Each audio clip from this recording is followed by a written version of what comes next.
con el tema del día de hoy. Vamos a compartir la presentación y a empezar a grabar la clase.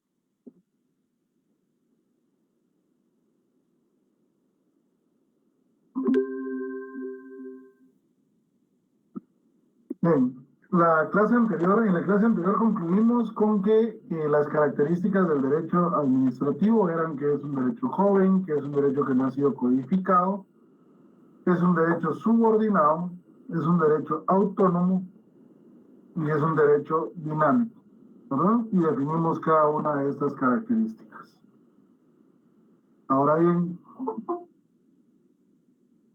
el derecho administrativo se relaciona con otras ciencias. Voy a tratar de dar un ejemplo o de explicar en lo más breve posible cuál es esa relación que tiene con estas distintas ramas del derecho y con estas ciencias que encontramos acá.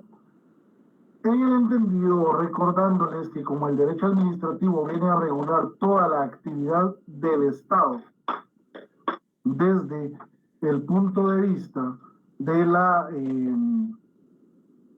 intervención que tiene el Estado en el quehacer de los individuos, recordemos que a mayor libertad, a mayores derechos que tienen los individuos dentro de una sociedad, mayor es la intervención del Estado.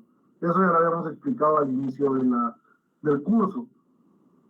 Pero es importante que lo recordemos porque también en la dispersión de leyes, no sé si era con ustedes o con los compañeros de la otra sección, que lo platicábamos la clase anterior, en donde tenemos tantas leyes que regulan tantas cosas, pero es porque el derecho administrativo necesita participar en todo lo que el Estado realiza y el Estado al final de cuentas viene a regular todo el quehacer de las personas en todas las ramas, en todas las actividades que ustedes se imaginan. Por eso es que hasta en el deporte, hasta en las actividades recreativas más sencillas que ustedes se pueden imaginar, interviene de alguna manera el derecho administrativo. La primera rama del derecho que tenemos nosotros acá es el derecho constitucional. Alguien que se imagine por qué es que con el derecho constitucional tiene relación y por qué es el primero que está dentro de esta lista. Gracias, licenciado. Por su jerarquía, licenciado, por la jerarquía constitucional, regido por la Constitución Política de la República. Bueno, yo pienso que se trata de la Constitución porque en principio pues es la ley suprema del país la que nos rige y nos garantiza diferentes derechos. Licenciado, porque de la Constitución parte la mayoría de lineamientos a la mayoría de instituciones del país. Gracias, David. Licenciado, también porque la Constitución para cada órgano da las atribuciones que ellos tienen. Ellos derivan muy bien, David. Licenciado, porque ambos son parte del derecho público y tienen por objeto estudiar la función pública como tal. Ahí vamos, muy bien. Uniendo todo lo que ustedes dijeron, porque la verdad es que todos dijeron una parte y muy bien, todos tienen una parte de razón en esto. Lo primero es que como la Constitución Política, como Carta Magna, es la que impone el pacto social, es decir, impone el qué hacer y qué no hacer dentro del Estado. Pero solo nos da las normas básicas, como bien ustedes lo dijeron. Solo es la cúspide de la pirámide y luego tienen que bajar en cascada todas las demás normas.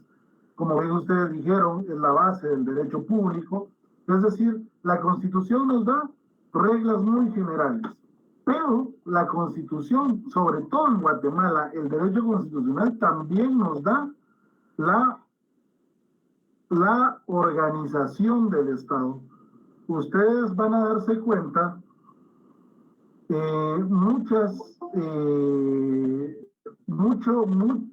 sea, ustedes van a encontrar mucha similitud de lo que vamos a ver en parte de este curso con lo que vieron en Derecho Constitucional. ¿Por qué?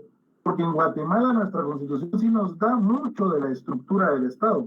Ya vamos a ver eso un poquito más adelante cuando entremos a las fuentes del derecho administrativo, pero el derecho constitucional está inmerso en todo lo que desarrolla el quehacer del individuo dentro de la sociedad y dentro del Estado. Y entonces, por ejemplo,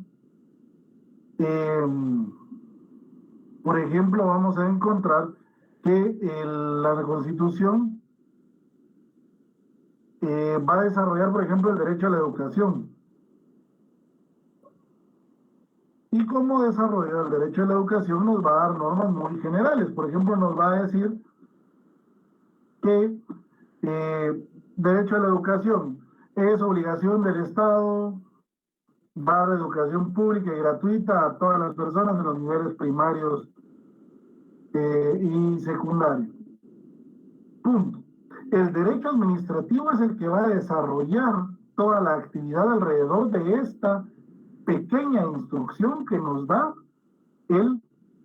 la Constitución. No sé si me explico. La Constitución nos da como la regla general y luego viene el derecho administrativo a desarrollar cualquier cantidad de normas y reglamentos que viene desde la Ley Nacional de Educación, la institución como tal del Ministerio de Educación, luego todos los niveles, todos los institutos que generan una institución distinta y la cantidad de personas que laboran para esto. Es decir, se viene toda una estructura a partir de un artículo, de un párrafo, de un apartado de la Constitución. ¿Me explico? El derecho constitucional es fundamental porque es realmente la base de donde surge toda la actividad del derecho administrativo.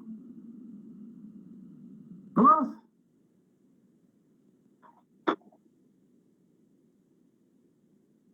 Luego tenemos la relación con el derecho penal. La relación con el derecho penal pues es una relación muy básica, ¿verdad? Obviamente, la función principal del derecho administrativo es ponerle límites tanto al administrado como al funcionario o empleado público. Es decir, tanto al que administra como al que está siendo administrado. Si uno de los dos rompe los límites, se activa automáticamente el derecho penal. Porque el derecho penal, todos sabemos, es el derecho sancionatorio de las actividades del Estado, ¿verdad? Si usted incumple una relación civil, pues tendrá que pagar civilmente.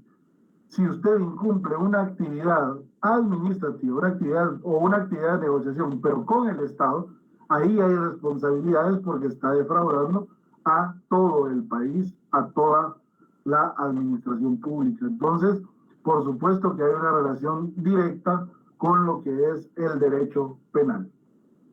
¿Dudas?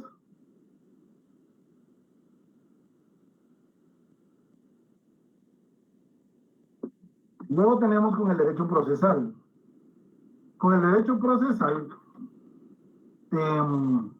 tiene relación porque el derecho procesal es el que se encarga de toda la tramitación, por decirlo así, de todo el desarrollo de los procesos judiciales en el país. Pero obviamente eso desarrolla una cantidad de instituciones y de actividades a partir del derecho procesal.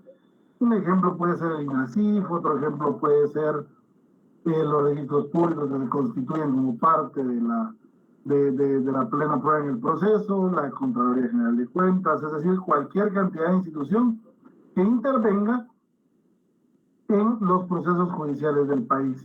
Ese es un primer acercamiento, pero luego el derecho administrativo tiene su propia fase procesal, que ustedes lo van a estudiar en su momento, el derecho procesal administrativo, que se viene a dedicar o que se refiere a todo lo relativo a la administración a la controversia que surge entre los particulares y la administración a partir de actividades administrativas. Por ejemplo, el juicio contencioso administrativo, el juicio económico coactivo, el juicio de cuentas. Eso lo van a estudiar ustedes en procesal administrativo, pero que son juicios que surgen a partir de la administración pública, a partir de lo que desarrolla la administración pública. ¿Dudas hasta acá? Bien.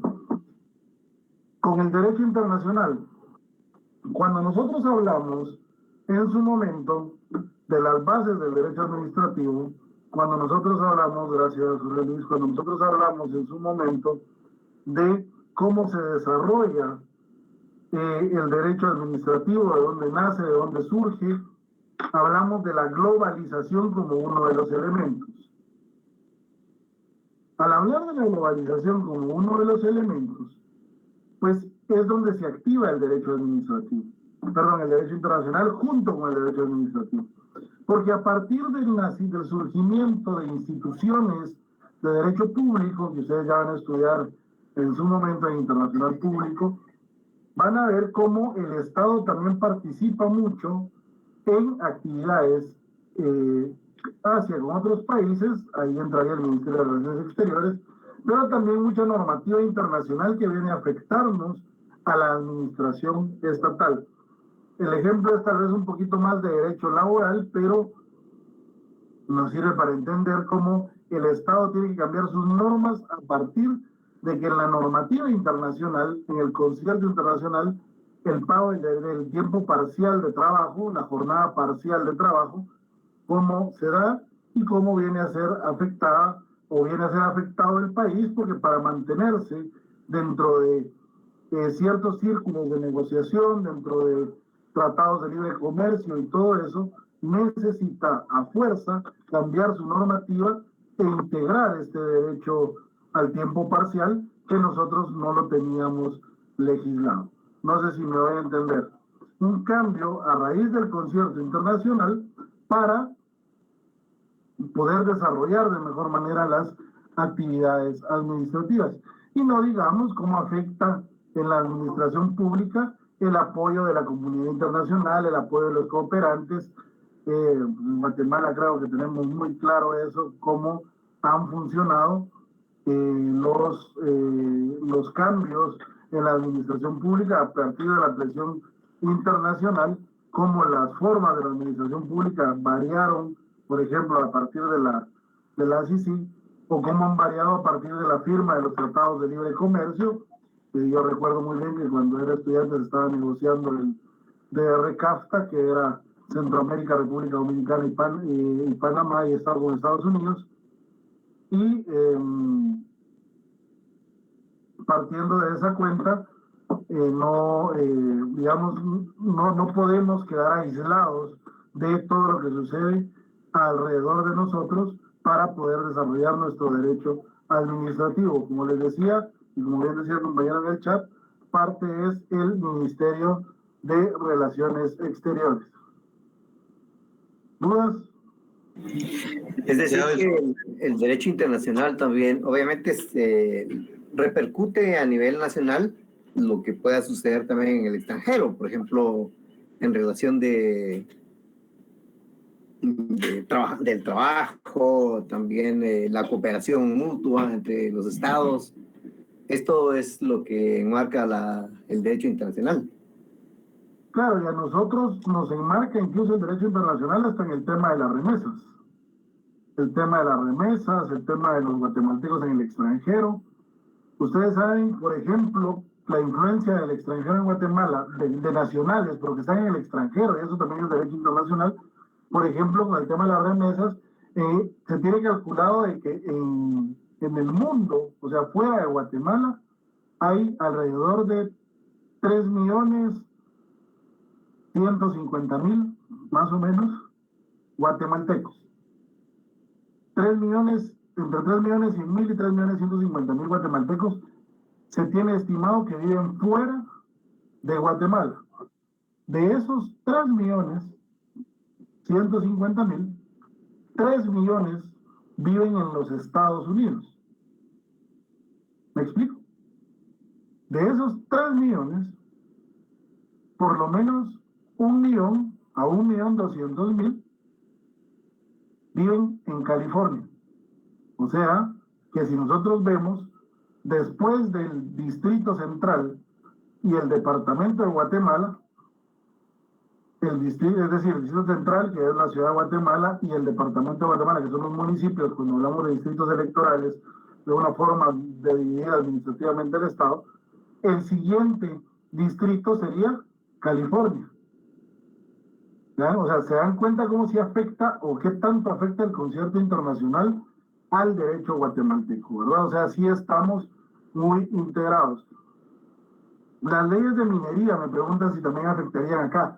Bueno, afectan en el sentido de cómo permitimos la contratación minera o cómo permitimos el trabajo minero en Guatemala y cómo permitimos las regalías y todo eso. Pero hay algunas reglas de derecho internacional que se aplican, hay algunas otras que no se aplican en este caso, pero sí tiene mucho que ver todas esas circunstancias que sean de empresas extranjeras o de empresas guatemaltecas hacia el extranjero, por ejemplo, cómo manejamos el tema de nuestros aranceles, cómo manejamos el tema social, ¿verdad?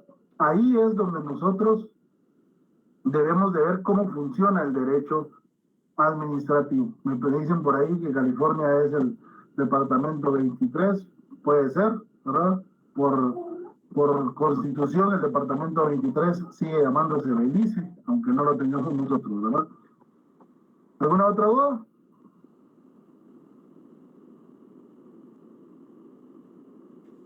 Claro, aquí estamos. Gracias. Con el derecho civil.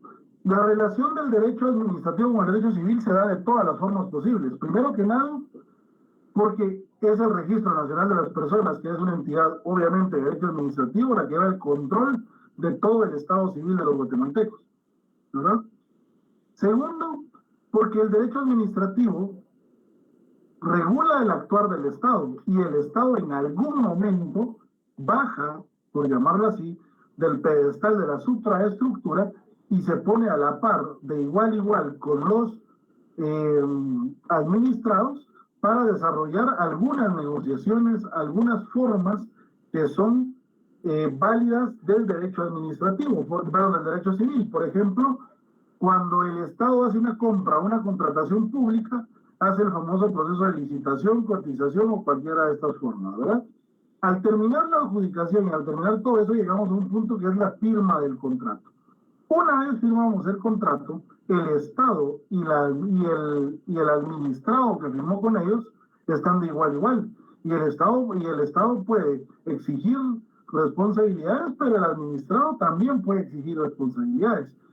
No sé si me explico. Por ejemplo, ahí ya no tiene poder coercitivo el Estado. Ahí no es que el Estado le diga, mire, yo quiero que ahora me cambie estas especificaciones y ahora quiero esta carretera de esta manera. El otro le va a decir no, porque el contrato está de esta y esta manera. Y es una contratación civil y usted me la respeta. No sé si me explico. Hay un momento en donde el Estado baja del pedestal, se convierte en un igual y desarrolla actividades. Por ejemplo, el caso más simple, el contrato de arrendamiento de un bien inmueble. Si no paga el Estado, el particular tiene todo el derecho de demandarle y cobrarle lo que deba. ¿Dudas? ¿Comentarios? Licenciado, o sea que la relación del derecho administrativo con el derecho civil, más que todo, es la igualdad jurídica. La igualdad jurídica en una etapa, y también el hecho de que en el libro 1, por ejemplo, de nuestro Código Civil, la primera parte del civil, está respaldada o está guardada, está registrada en el Registro Nacional de las Personas, que es una entidad de derecho público, es decir, es el Estado el que protege los datos de la persona. Ya sí, pues es el medio cautelador del interés público sobre el individuo, prácticamente. Exactamente. Entonces tenemos nosotros al Estado participando como ente regulador, en unas etapas, en varias etapas, me dice compañero la relación de propiedad, correcto, digamos, si vamos a descudriñar el código civil, por todo lo relacionado al libro 1, al libro 2, el libro 3, ¿verdad? Todo el tema, el libro 4, todo el tema de registros, todo el tema de la sucesión, todo eso es regulado de alguna manera por el Estado. Interviene como ente regulatorio. Pero cuando entramos al último libro, cuando entramos a la contratación, ahí baja y se pone al mismo nivel de los particulares. ¿Me explico? O sea, tiene doble función. Regular la actividad de los particulares, las actividades civiles de los particulares, pero luego cuando entra en una fase de negociación, regular cómo el Estado se pone de forma igual con el administrado.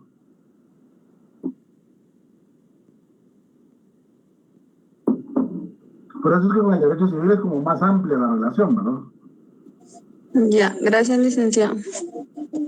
No.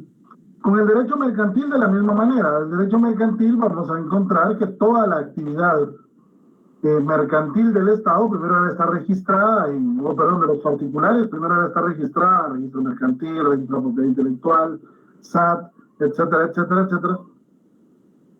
Pero luego también el Estado realiza actividades mercantiles, entonces va en la doble vía y en la doble forma de realizarse. Luego tenemos la relación con el derecho marítimo y el derecho aeronáutico.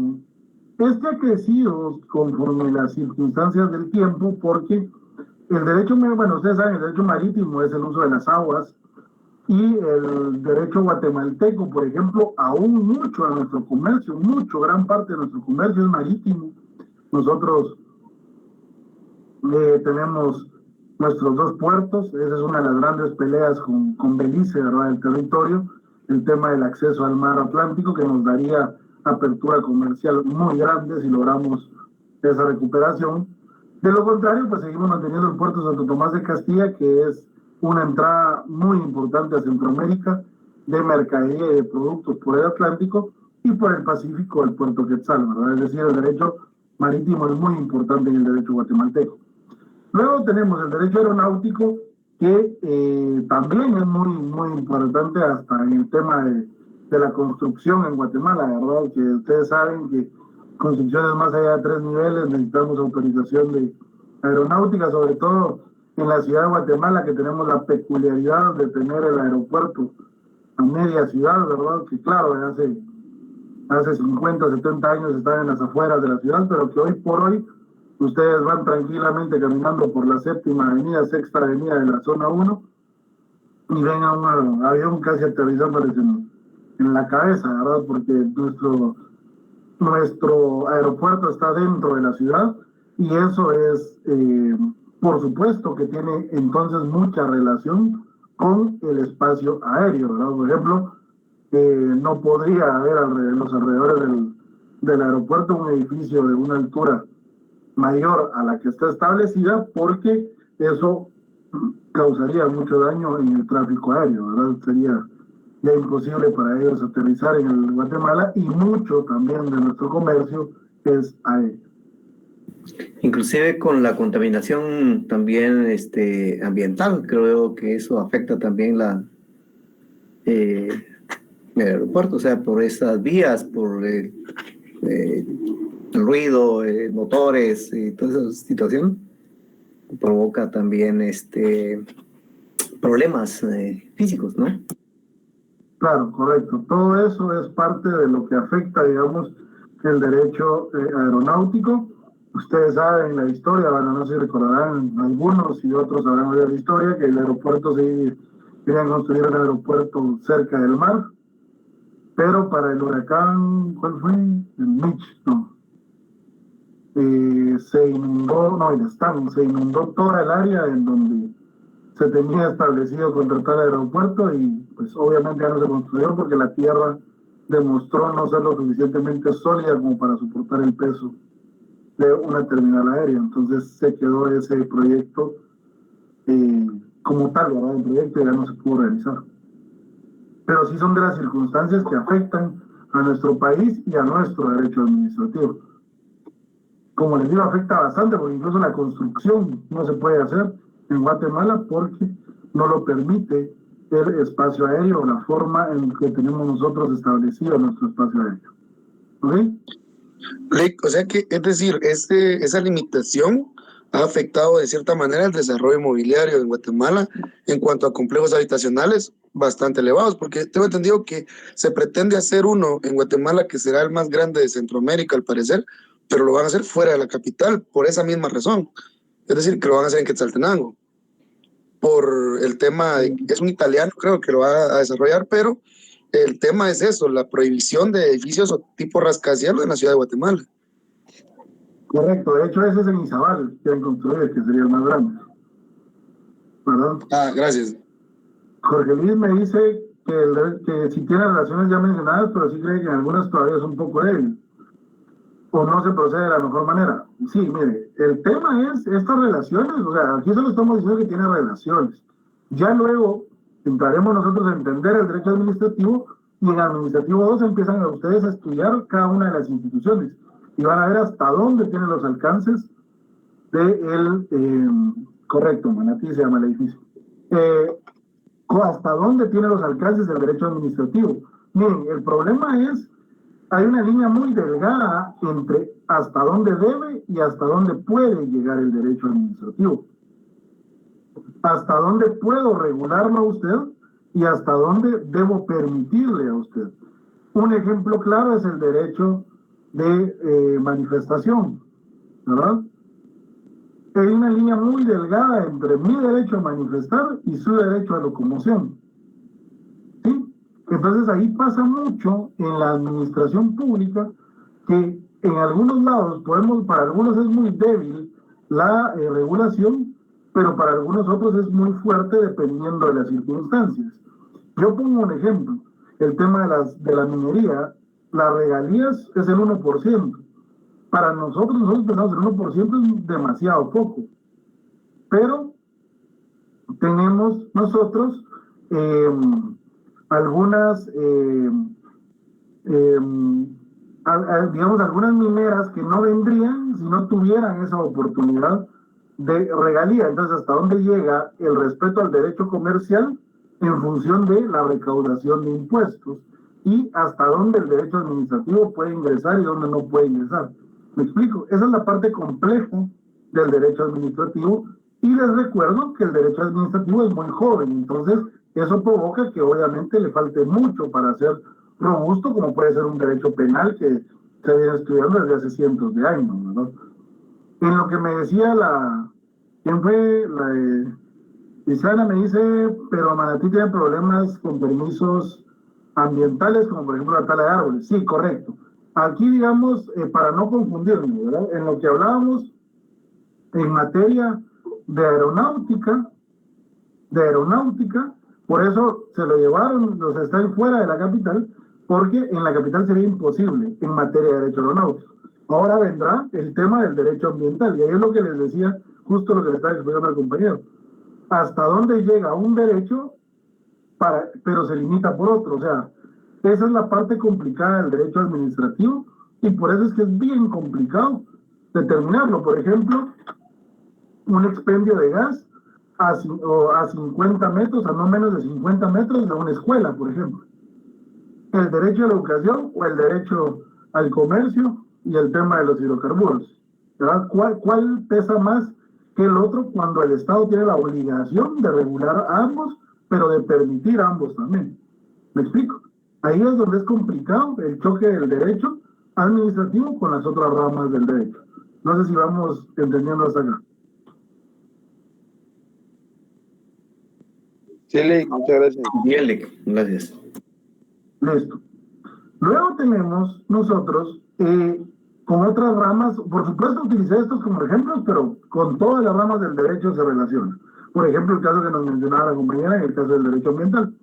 Pero también nosotros tenemos con otras ciencias, como puede ser la economía política, fundamental. Ustedes saben muy bien que en Guatemala la Junta Monetaria es un ente de derecho público, de derecho administrativo, y es la que regula hasta el interés bancario y hasta cómo funcionan los bancos, determinar cuánto capital social se necesita para constituir un banco. Es decir, todo está, la economía va muy de la mano con el derecho administrativo porque Pues porque el derecho administrativo es el que regula la administración del Estado, incluyendo obviamente la administración financiera.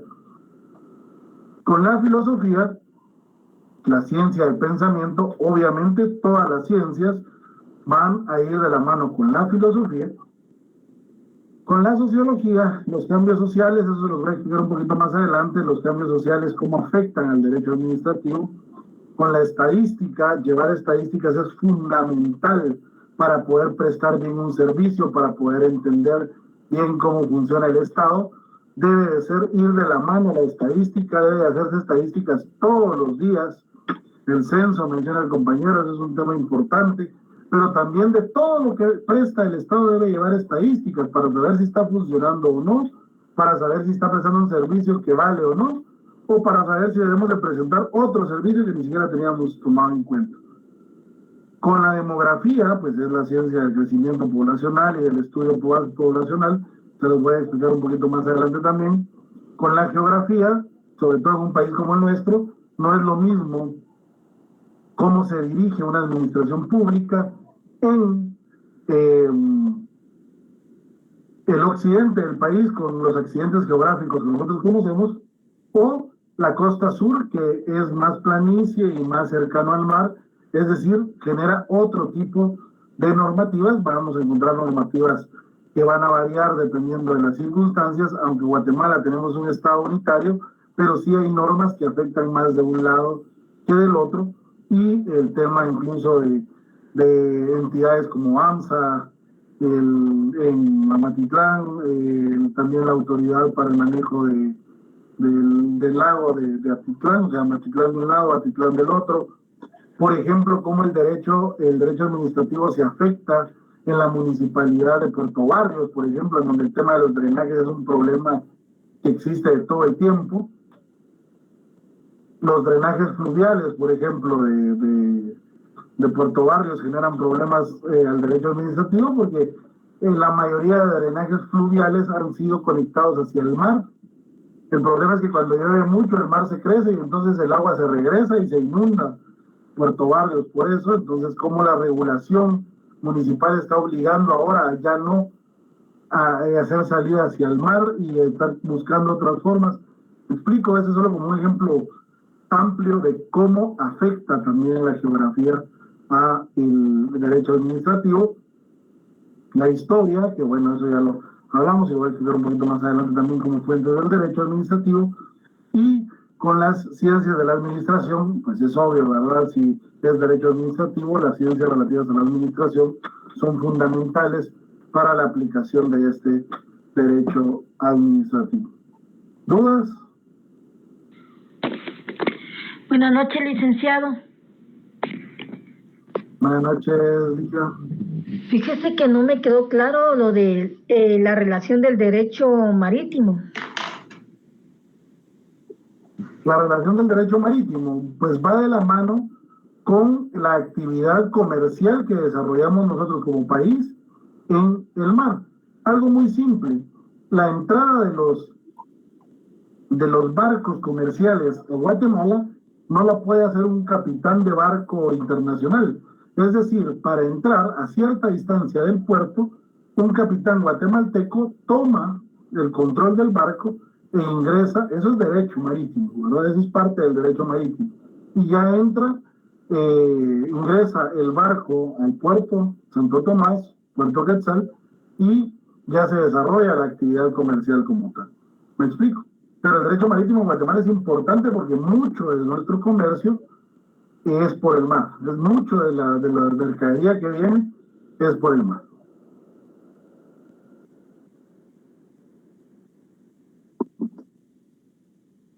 Ok.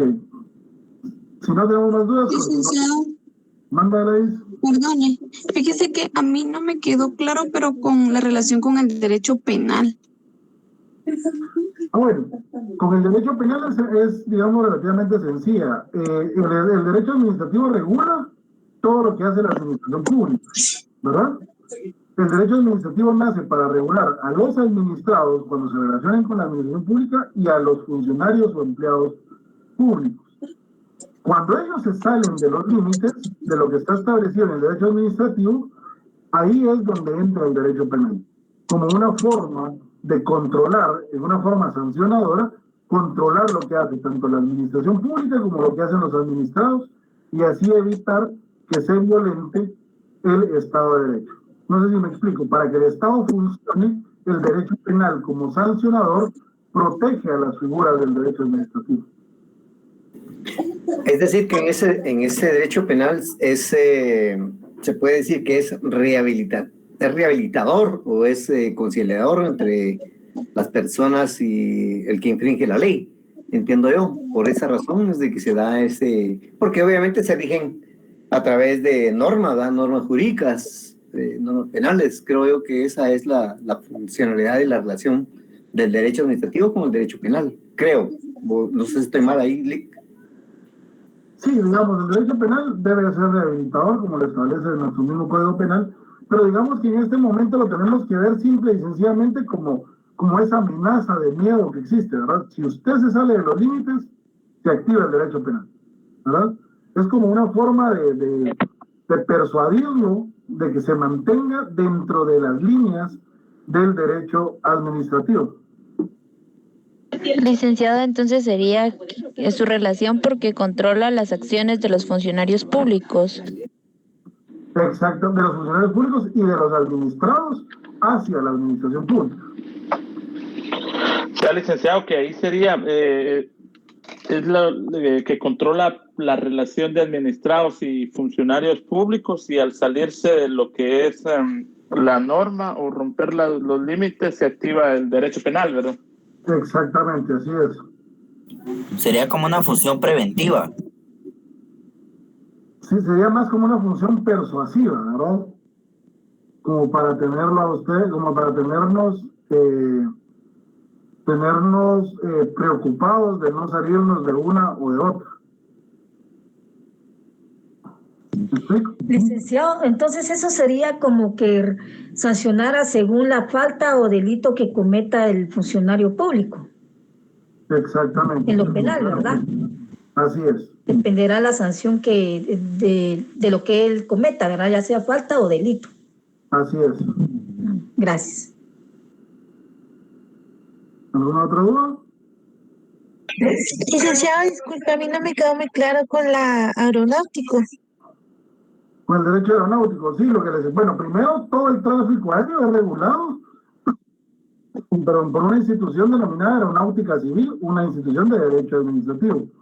Y segundo, porque en nuestro país, sobre todo en nuestra capital, el tráfico aéreo sí afecta el derecho administrativo en el municipio. Es decir, la municipalidad tiene restricciones de construcción, restricciones de espacios libres, etcétera, etcétera, etcétera, en función del tráfico aéreo que existe en la ciudad de Guatemala.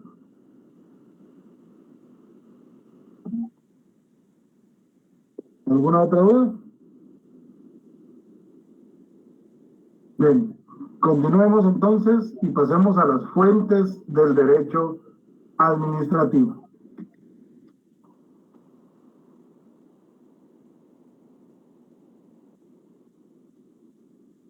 Dentro de las fuentes del derecho administrativo tenemos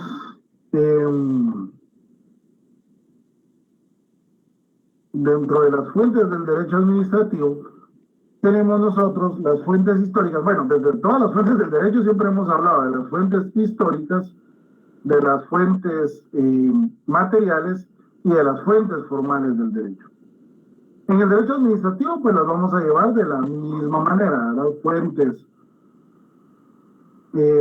históricas, fuentes materiales y fuentes formales.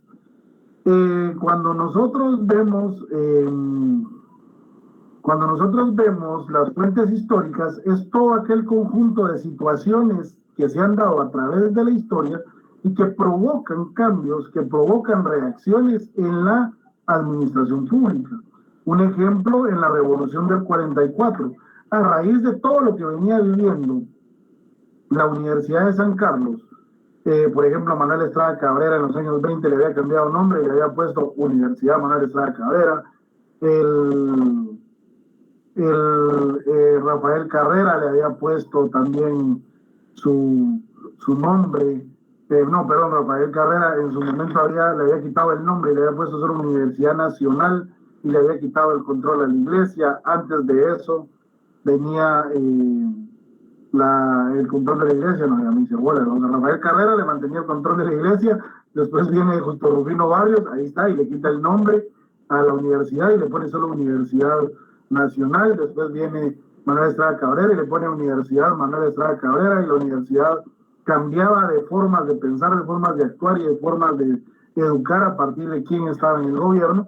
Entonces, cuando viene la revolución del 44, ven todos los antecedentes históricos y deciden darle autonomía a la Universidad de San Carlos, y que ya no depende del gobierno de turno decidir cuál es la orientación y la forma de educar y cómo va a trabajar. ¿Sí? En la revolución del 44 nace, por ejemplo, el ICS, porque se venía viendo que los trabajadores necesitaban ya un sistema de protección, un sistema que les permitiera desarrollar de mejor manera sus actividades, tener derecho a una jubilación, etcétera, etcétera, etcétera, y surge el ICS. Es decir, en el Estado es muy importante ver cómo ha ido cambiando o cómo ha ido sucediendo todo en la historia para poder mejorar o poder cambiarlo de alguna manera. Hasta antes de la Constitución actual, el presidente de la República nombraba, por ejemplo, a los magistrados de la Corte de Constitucionalidad. Se creyó que históricamente eso no había funcionado y se cambia la forma que tenemos actualmente. Es decir, los cambios históricos han provocado que en ciertos momentos se tomen nuevas normas o nuevas medidas. Las fuentes históricas creo que las tenemos claras la mayoría, ¿no?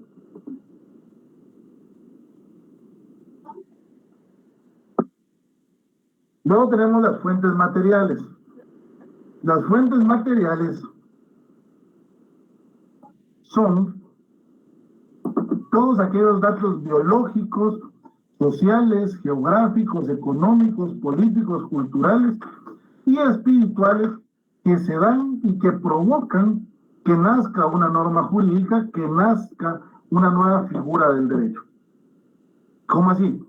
Bueno, ustedes saben que uno de los últimos grandes acontecimientos que han provocado cambios en nuestro país fue el terremoto en 1976. 4 de febrero de 1976 se da el terremoto, y ahí provoca una serie de circunstancias, primero datos biológicos. El Estado tuvo que reaccionar primero a una cantidad enorme de fallecidos, a una cantidad de heridos, y las instituciones del Estado cambiaron a raíz de lo que sucedió en ese momento. Socialmente cambió y se configuró de distinta manera el país, porque cambió, por ejemplo, aquí voy a mezclar de todos los tipos de datos, por ejemplo, la migración que se dio. Mucha gente de los departamentos se vino a la ciudad de Guatemala a buscar oportunidades de trabajo porque se quedó sin casa. Gente que se había dedicado a la agricultura y todo eso se ve sin posibilidades y se ven a la ciudad de Guatemala. Eso provoca una explosión demográfica en la ciudad de Guatemala, el surgimiento de venir de barrios.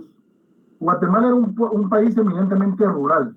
Incluso la ciudad de Guatemala era, como decían, un pueblón, y acá, digamos, estaban los barrios como muy marcados de los capitalinos. Vienen mucha gente de los departamentos buscando oportunidades, surgen un montón de colonias, crecen los barrios, surgen los famosos asentamientos, y se da una serie de circunstancias a raíz del terremoto, es decir, a raíz de una situación eminentemente geográfica.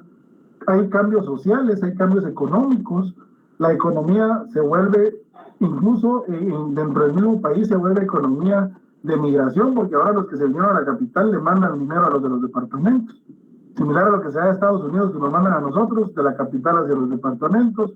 Afecta políticamente el país mucho, ¿verdad? La capital crece de gran manera, crece también en el sentido por ejemplo, afecta a todos los alrededores. La ciudad de Guatemala se llena tanto que llega un momento en los 90 que empiezan a crecer las colonias en los municipios aledaños, Villanueva, Misco, San Juan, Petapa, etcétera, etcétera, etcétera, y entonces la gente empieza a salir de la capital. Y entonces la gente que vivía en los barrios busca salir de la capital porque acá está muy lleno, ¿verdad? Y nos vamos a las ciudades de dormitorio. Ahora el tráfico es insoportable. Entonces ahora el tráfico está provocando que nos queramos regresar a la capital. Y entonces en la capital se nos está llenando ahora de edificios y de complejos habitacionales, porque hace 20 años, hace 25 años todos queríamos vivir afuera de la capital, ¿verdad? Así como miramos en las películas estadounidenses, los famosos suburbios, ¿verdad? Queríamos vivir afuera de la capital y ahora todos quieren vivir otra vez adentro de la capital. Eso es, digamos, los cambios que se han dado. Y eso ha afectado culturalmente al país, ha afectado espiritualmente al país y a la vez ha cambiado. Es decir, hasta el terremoto del 76, por ejemplo, la gran mayoría de la población era católica.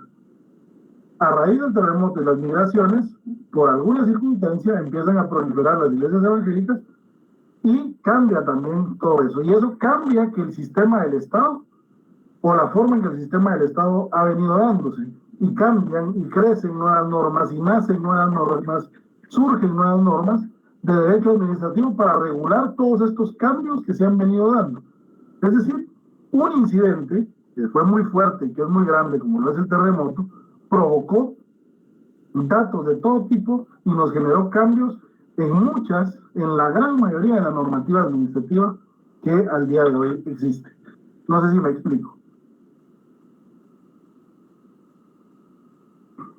¿Dudas? Claro, Lick. Bien. Si no tenemos dudas, llegamos hasta acá y empezamos con las fuentes formales del derecho en la próxima clase, del derecho administrativo en la próxima clase. Feliz noche, compañeros y compañeras. Buenas noches, licenciado. Buenas noches. Excelente.